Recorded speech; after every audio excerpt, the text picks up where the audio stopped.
Hi there, and welcome to the Entrepreneur's Therapist podcast. I'm your host, Shulamit Berlev Tov, and I'm the Entrepreneur's Therapist. You can call me Shula for short. My pronouns are she and hers.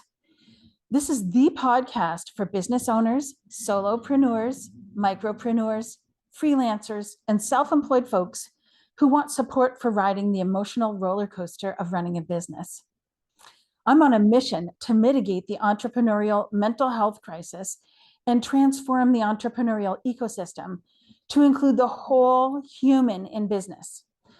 I do that through this podcast, of course, and also through speaking, teaching, and consulting, and working one to one with women business owners to support their mental and emotional well being in an era of relentless stressors that can make you want to lose your crap on the daily. This podcast is being recorded on lands that have been and are still stewarded to this day by the Algonquin Anishinaabe Nation.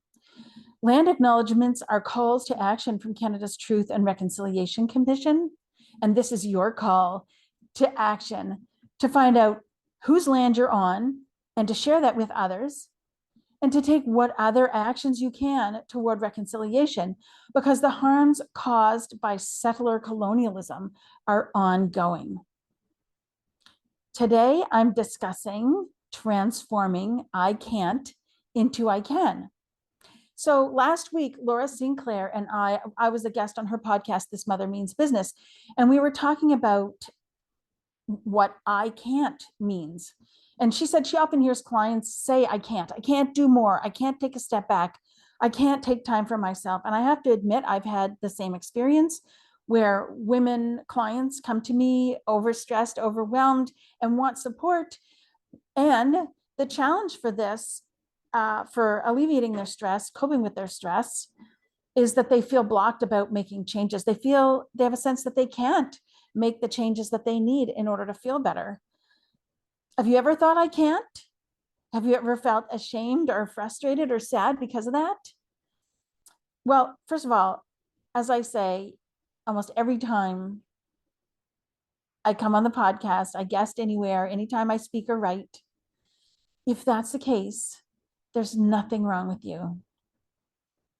As with everything in human experience, while it might not appear to make logical sense, there's usually a good reason for what's happening.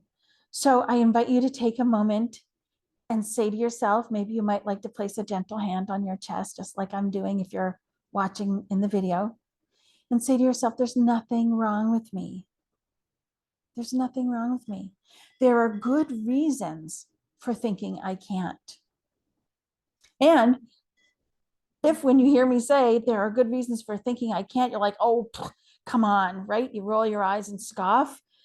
Well, if you have a hard time believing that there are good reasons for thinking that you can't, I invite you to engage your curiosity and continue to listen. So, what does I can't really mean? It shows up in a number of different ways. And the first one is from overwhelm. From a place of overwhelm, you have a sense of freeze or flop in your organism, and the words that come are, I can't. Often people think, I can't right now, in this moment, they're stuck. When we're overwhelmed, we can have trouble mobilizing enough resources to think creatively. Our emotional experience takes the fore, and we find ourselves either in a frozen or collapsed state. And these are the responses we would expect people to have when they're overwhelmed. So, if you're having them, there's nothing wrong with you. It's just that something needs to happen first before you can take some sort of action. In situations like these, I recommend what I call emotional first aid, so you can free up your energy and get mobilized. So the very first step is to place your awareness on your breath for a moment or two. And I'm going to do that now. I invite you to do it with me. I'm placing a gentle hand on my belly, but you might like to place a gentle hand on your heart. Just letting your breath come and go as it does. And then you can acknowledge what's happening. You can say something to yourself like, oh, I'm noticing I'm overwhelmed. I'm noticing I'm overwhelmed. And no wonder I'm thinking I can't. That's what happens when you get overwhelmed. Emotional first aid means also caring for your emotional state in the moment. So after you've taken a moment to acknowledge what's happening, you might take some next steps like having a good cry, journaling it out, calling a friend to rant, making a note to talk to your therapist at your next appointment, or calling them up and saying, hey, I need to book in right now, going for a run. All of these are ways that you can make room for your emotions in the moment. Of course, in the long run, there are probably many factors that are contributing to the sense of overwhelm. And of course, taking formal time with professional support to unpack them will address this particular situation of overwhelm so that you don't face it again. Or if you do, you'll have some tools and it won't have the same power to block you like it once did. Another source of I can't is from what we would call blocks or resistance. So traditional approaches would encourage us to push through or overcome what gets labeled as blocks or resistance. These attitudes imply that we're somehow at fault and need merely our will to move forward. But I'm sure you know, if will was all there was, if will was all it took to move forward, no one would ever be stuck, right? And I'm sure you see all around in your life and the lives of others, lots of people feel stuck lots of times. Just like the collapse and freeze responses, we can assume that what gets called a block or resistance is here for a good reason. Our organisms have their own intelligence about what's needed for our life forward energy to be able to express itself in life-serving ways. So when we assume blocks or resistance are here for a good reason, we can get unstuck. We can move from I can't to a sense of possibility. Maybe there might be possibility here. So in my experience, blocks or resistance come because they hold information that it would be helpful for us to know. Sometimes it's also about what's needed to help keep us safe. So a first step, again, is to acknowledge what's happening. Oh, I'm noticing something in me is feeling stuck. It seems like something's blocking me. Or I'm noticing a part of me is saying I can't. And then you can engage curiosity, right? You can say something like, well, it's clear that I can't. And there's a good reason to be here. Something, I don't know what, needs to happen in order for me to move forward. And I'm curious, like, I wonder, what might that be? Right? You bring a sense of wonder and curiosity or inquiry, as opposed to the tone of voice like, oh, it's clear that I can't, and something needs to happen. What the heck is it? Right? That's a very confrontational and like it makes me think of interrogation, right? Whereas when you can say, oh, geez, I'm noticing something's feeling stuck, right? Part of me saying I can't, it's clear, right? I'm stuck, I can't. And I wonder what's happening. Like, I guess something needs to happen. And I wonder, what might that be? Right? The whole tone of voice. And you might notice the impact of that tone of voice on your experience as you listen to the two, one after the other. So then once you've engaged your curiosity, you might like to think about what might be the thing that needs to happen first in order for you to be able to move forward. You might like to write about it. You might like to document what it wants or needs you to know. You could talk it over with a friend.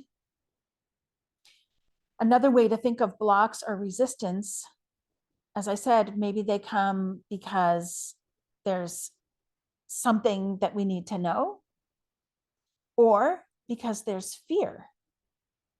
With fear-related blocks, you could think about them as safety guardians. You could think of them as safety guardians that are coming in to say, I want to make sure, stop for a minute. That's what they're saying. Stop, you can't. I want to make sure that nothing bad is going to happen to you here. So we need to stop right now and do something first before we do the thing I can't because I'm afraid. And then using the same processes I've outlined above, you say hello to the part that's afraid. You let it know it's here for a good reason. that it's here for your safety in this case, right? It's a safety guardian come to protect you. And then you can be curious about what the safety guardian needs you to know that you might have to do first in order to be able to move forward. Now, sometimes I can't has its roots in what I call a brutal truth. In my work with women clients who are in heterosexual relationships with men and have children, there's sometimes what I call a brutal truth that must be faced. Change will upset the apple cart. Change can threaten the delicate balance that many women, and especially women business owners, have to manage. Their responsibilities, as determined by their roles in their relationships, are many: mother, wife, adult daughter, sibling, business owner, friend, all those. And attempting to fulfill all those roles as they perceive they need to be, or as the people with whom they are in relationship perceive they need to be fulfilled, requires a lot of finesse. And if any one thing changes, then it threatens this whole delicate balance. So, with good reason, many women are not willing to make changes because their highest value is keeping peace in their relationship with their husband. The consequences, right? They're saying to themselves, the consequences of what I'm considering doing would have such an impact on my family, or such an impact on the family balance, or such an impact on the balance I have with my beloved, my spouse, that I'm unwilling because the cost is too high. That impact would be too severe. Then, so that family balance will take precedence, but the person often won't say that, right? Because it's hard to see that dynamic. So they'll just say, I can't. And this is why I call it the brutal truth. It can be very hard to acknowledge the dark or downside of an intimate heterosexual relationship, and especially one where there are kids. It's hard to name how power and gender plays out in your relationship, in particular in your relationship, in your marriage with a man where there's kids, and the man's needs or privilege, or your need to keep peace in the relationship, take precedence over your own personal needs and the needs of your relationship. And a way forward is to acknowledge this brutal truth. Many powerful women feel shame about this. They think, I'm a strong woman. Admitting that I'm like, my priority is not rocking the boat, or that I'm putting his needs before mine, or putting my needs for peace in my relationship before my business, means I'm not the strong woman that I'd like to be. And the truth is, you can be a strong woman and still be stuck in this dynamic. And you may decide that that's okay, that that's how you want things to be. And at the same time, when you acknowledge that that's what's going on, when you acknowledge the hard things, afterwards, with all the cards on the table, a way forward that actually works might reveal itself. Now, sometimes I can't comes from material conditions. The person who's saying it actually can't. Sometimes it's just not a mindset issue. Sometimes I can't is a material fact.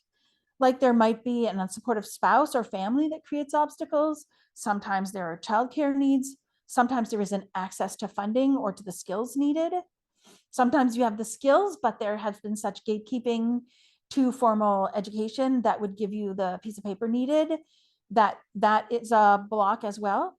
Sometimes chronic illnesses have to be taken into account. Sometimes systems of oppression play a role in the fact that people can't.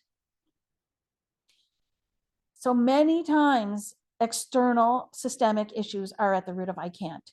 Having childcare responsibilities or a chronic illness, for example, aren't in and of themselves a problem. But when we live in a society of systems that favor childless men or men with wives, or able-bodied folks, or white folks, or neurotypical people, to name just a few examples, then those of us who don't conform sometimes encounter insurmountable obstacles. In this case, again, curiosity and compassion are our friends. Compassion here looks like not blaming yourself for the I can't that has its roots in systemic issues. It's not about you, right? It's not your fault. The fact is that you very well could if conditions were different. The issue is not it's not internal ability, individual ability, but external conditions. Curiosity here is also a compassionate move. Getting curious about what it is outside you that's affecting you can help at the very least depersonalize the block, right? It gets you off the hook of blame and shame. But also it might help you identify some systemic supports that are available, or some, when you see what the systemic barriers are, rather than saying, I have to change me, you can look at what's out there and figure out maybe some alternative ways, the ways you can get around those barriers, alternative ways to accomplish what it is that's currently blocked. Another way that I can't shows up is as a result of habit. This is a very powerful manifestation of I can't. We are conditioned to say, I can't. It's a way of being inoffensive. We're taught to say things like, well, I can't make it to your party. I'm sorry, I can't make it. Because saying I'm choosing to stay home to prioritize rest is perceived as rude and hurtful, when in fact, it's just simply honest and direct. But we live in a culture where direct is equated with rude and nice is what is prioritized. But we all have heard how nice kills, particularly in the context of white folks being nice in the face of harms being caused to others. So a journey toward I can involves becoming more honest and direct. I'm a certified trainer in nonviolent communication, and NVC consciousness informs everything I do, all my work, all my thinking. It's my unifying theory, if you want to put it like that. And Marshall Rosenberg, the originator of nonviolent communication, says we are dangerous when we are not conscious of our responsibility for how we behave, think, and feel. I would tweak that a bit to say, not that I disagree, but in this context, I would tweak that a bit to say that when we are not conscious of our capacity to choose, we cause harm, mostly to ourselves, but also to others. We can never know if something is possible or not when we don't take responsibility, right? And that's the way we harm ourselves. We cut ourselves off, before we get to where we might want to go, because we deny the possibility of getting there when we say, I can't. We can replace language that implies lack of choice. We can replace language, I can't language, with language that acknowledges choice, that includes choice. To do this, you could experiment with replacing I have to with I choose to. So for example, instead of saying I have to be home early because my husband won't like it if I'm late, you can say I choose to come home early because I value keeping the peace. And it places the focus on your capacity to choose, your empowerment in the situation, because you're meeting values that you have for keeping the peace. Now, a little aside, I'm talking about power and gender in heterosexual relationships. I'm not talking about abusive relationships.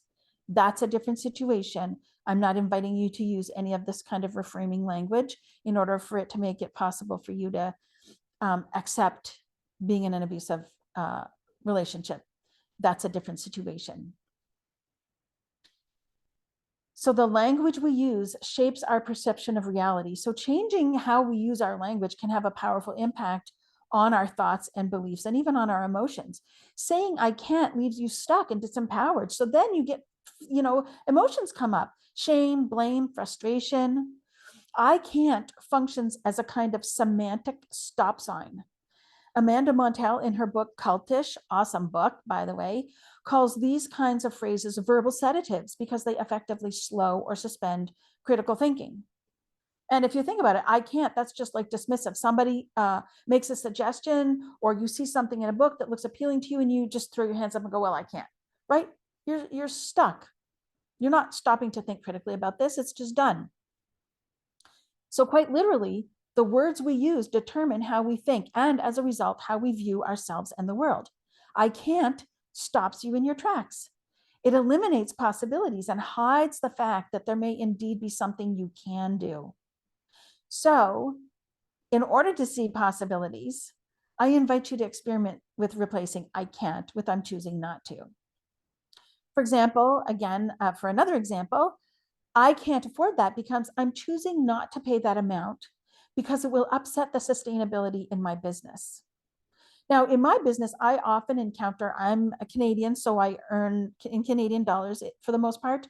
So I earn 30% less, and then the majority of service providers with whom I do business are based in the US. So I end up, so I earn 30% and pay less and pay 30% more. And for a long time, I have had this inner dialogue around something being the matter with me because I can't pay what they're asking for their services. And I've taken on the practice of saying, thank you for letting me know what your fee is. I'm celebrating 100% that your wonderful choices about sustainability in your business. And I would joyfully pay you that money. And I'm choosing not to work with you right now because to pay that amount would upset the sustainability of my business. My business revenue at this time doesn't support that expenditure. So it's shame-free, fact-based, doesn't blame them or imply that there's anything wrong with their pricing, and doesn't blame or shame me by implying that there's something wrong with the fact that I can't pay, right? It's just truth. I'm choosing not to pay that amount because it'll upset the sustainability in my business. And sustainability is one of my highest values, especially for my business and my life. And this has changed a lot about, in the 10 years that I've been working in this field and having support in my business, most of which has been paid in US dollars. This has really changed my experience of myself as powerful and in a place of choice around what I do and want to do in my do and don't want to do in my business. So doing this with your everyday language over time can build a sense of empowerment, choice, and capacity, a sense of I can, while at the same time saying no to things. It also helps you see, own, and prioritize your needs.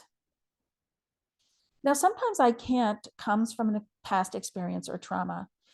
You may have a lifetime of experience that has taught you that you can't. People who encounter barriers and get stuck because this world isn't inclusive of folks with physical or mental challenges or who don't in some way conform to the dominant culture may have been told all their lives that they can't, or they may have tried very, very hard. But without the appropriate accommodations, they encounter barriers that prevent them, and they internalize this as something wrong with them, and they can't, because they may not see the barriers, or the others talking to them don't see these barriers, and the individual gets blamed for being stuck. From a place of privilege, it's assumed that moving forward is easy, right? And that's why somebody else will say, well, you just do blah, blah, blah, because from their perspective, it's easy for them. And all you have to do is just pull up your socks and do it. Well, if only it were that easy, right? Many of us neurodivergent and chronically ill folks have plenty of desire, willingness, intelligence, and aptitude. And if that were all it took, I swear to God, we wouldn't struggle. I'm sure you know that. The same goes for anyone who has less privilege by virtue of the systems of oppression in place. But it's hard when you've heard all your life that you can't, and you're blamed for being unable, or you literally couldn't